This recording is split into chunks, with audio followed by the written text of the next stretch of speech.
Get your free copy of the complete tutorial at www.teachucomp.com/free.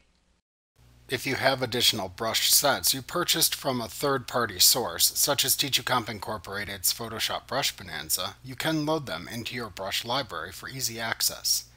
To do so, click the Brush Preset Picker pop-up menu, and then click the Brush Options button in the upper right corner of the pop-up menu that appears to display a drop-down menu of choices. Choose the Load Brushes command from the drop-down menu to open a Load dialog box. Use the dialog box to navigate to your brush set, which has an ABR extension. Then select a brush set by clicking the brush set icon. Then click the Load button in the dialog box to load the selected brush set. After doing that, the selected brush set will then be accessible within the Brush Preset Picker. Like what you see? Pick up your free copy of the complete tutorial at www.teachucomp.com/free.